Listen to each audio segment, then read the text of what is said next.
Comment fonctionne l'orgasme? Bonjour à tous, bonjour à toutes, c'est Fabrice Julien, coach et auteur expérience sexualité depuis 2010, notamment auteur du livre Le guide du bon coup pour homme, le guide de la bonne amante pour femme. Dans cette vidéo, on va voir comment fonctionne l'orgasme. Alors déjà, l'orgasme, ça vient d'où? L'orgasme, ça vient d'un mot grec qui s'appelle orgasmos. Et ce mot grec orgasmos signifie plein de sève, plein d'ardeur. Est-ce que vous voyez où je veux en venir?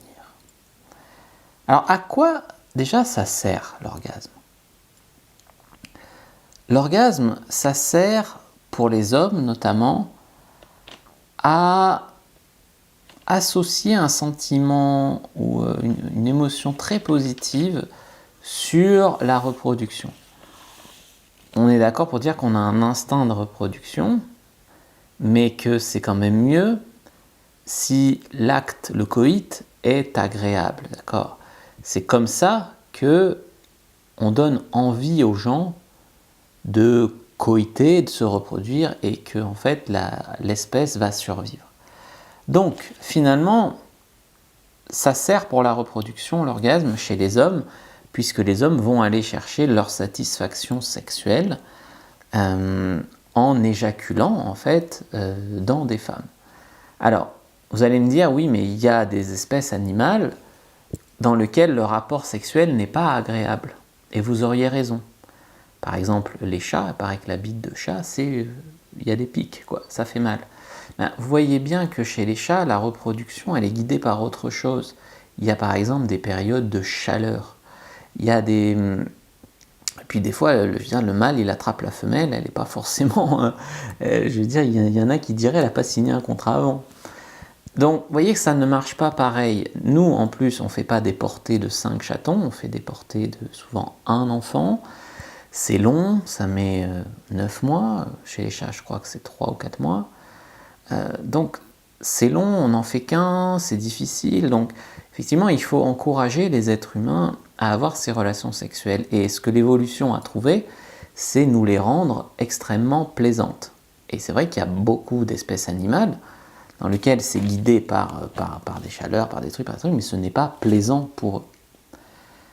Chez les femmes, il y avait une autre utilité à l'orgasme, c'est que, bon, on a évolué depuis, ce n'est plus le cas aujourd'hui, mais on va dire les femmes des cavernes, avant, elles avaient besoin d'orgasme pour commencer à ovuler. Donc ça avait un rôle, commencer par avoir du plaisir, et quand elles avaient du plaisir, là, elles commençaient à ovuler, et donc après, elles se faisaient engrosser, comme on dit. Voilà. Donc ça avait vraiment un rôle majeur dans la reproduction, que ce soit pour donner envie aux êtres humains de coïter, et que ce soit pour déclencher même jusqu'à l'ovulation chez les femmes. Alors, ça c'est à quoi sert l'orgasme. À différencier de la jouissance, d'accord? Orgasme et jouissance, ce n'est pas pareil. Par exemple, si tu prends une femme tranquille comme ça, elle peut avoir du plaisir, mais elle peut ne pas atteindre l'orgasme, d'accord? Donc dans un cas, elle aura eu du plaisir, et dans un autre cas, elle aura eu un orgasme. Par abus de langage, jouir égale avoir un orgasme, mais ce n'est pas tout à fait exact. Alors, qu'est-ce qui se passe dans les corps masculins et féminins quand orgasme il y a?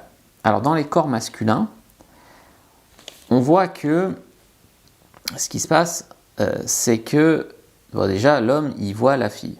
Il voit la fille, il se dit, elle est sexy, sexy.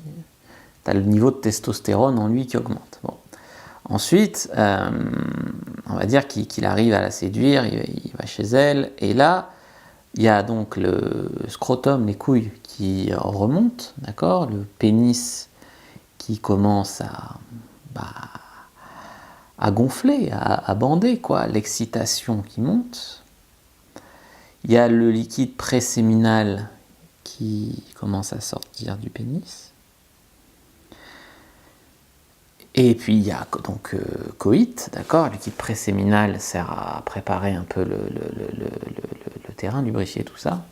Il y a coït, il y a coït, au bout d'un moment, il y a éjaculation, d'accord? Et donc, en fait, l'émission de sperme, l'éjaculation, c'est accompagné de contractions dans le périnée, dans la zone du périnée, qui émettent le sperme. Mais l'orgasme, lui, a lieu dans le cerveau, ok? Donc, tu éjacules avec ta bite, mais tu as un orgasme dans ta tête. C'est souvent coordonné, d'accord? C'est souvent au moment de l'éjaculation que tu as un orgasme. Mais peut-être qu'en tant qu'homme, et ça vous pourrez me le dire dans les commentaires, moi ça m'est arrivé, parfois vous pouvez peut-être éjaculer sans avoir l'orgasme.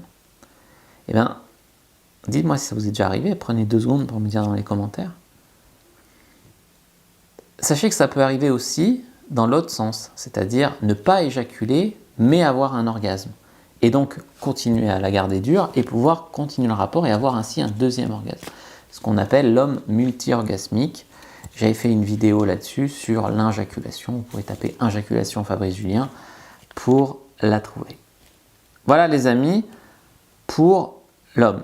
Donc l'homme, l'orgasme est déclenché dans le cerveau au moment où il va y avoir en fait des contractions périnéales.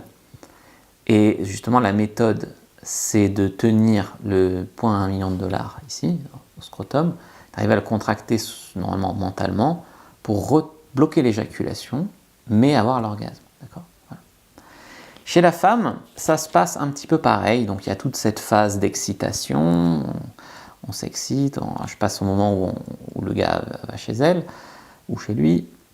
Donc là, le clitoris commence à gonfler, il commence à sortir comme un micro-pénis en érection, mais alors micro. D'accord ? Les tétons, ils vont gonfler, pointer. La fille va mouiller, il va y avoir émission de cyprine qui va servir déjà à protéger peut-être des brûlures, etc., mais également du liquide de l'homme. Enfin, ça va aussi servir à lubrifier. Il y a beaucoup d'acidité aussi dans ces liquides-là, donc ça sert vraiment à protéger, etc.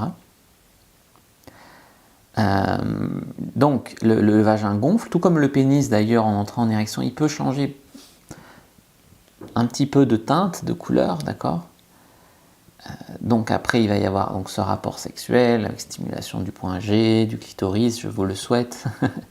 Et ensuite il va y avoir, donc pareil que chez l'homme, mais je trouve que c'est encore plus visible chez la femme, ce shoot dans le cerveau qui va être l'orgasme, d'accord ? Et ce shoot dans le cerveau qui va être l'orgasme, c'est un mélange de plein d'hormones. Hein. On a parlé de l'ocytocine, qui normalement a aussi pour but de faire durer les couples, de faire rester les couples ensemble, normalement 3 ans, le temps d'élever un enfant. Mais ça, c'est très théorique. Donc en fait, ce qui se passe, et c'est encore plus visible chez la femme, c'est que l'orgasme, c'est un cocktail chimique dans le cerveau, en fait. Alors, est-ce que chez l'homme, on croit toujours que l'orgasme, c'est l'éjaculation ? Mais non.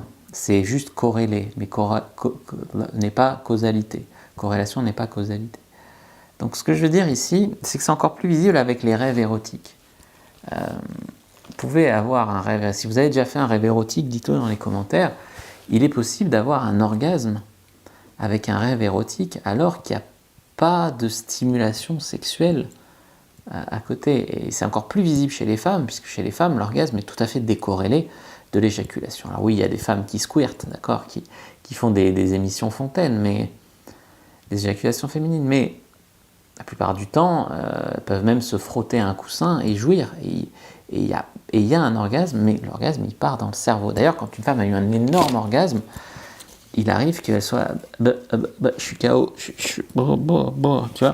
Elle peut être dans le coltard après. Même un homme, hein, moi ça m'est arrivé après des bons orgasmes, d'avoir des fous rires ou des choses comme ça, ou des manifestations comme ça, oui.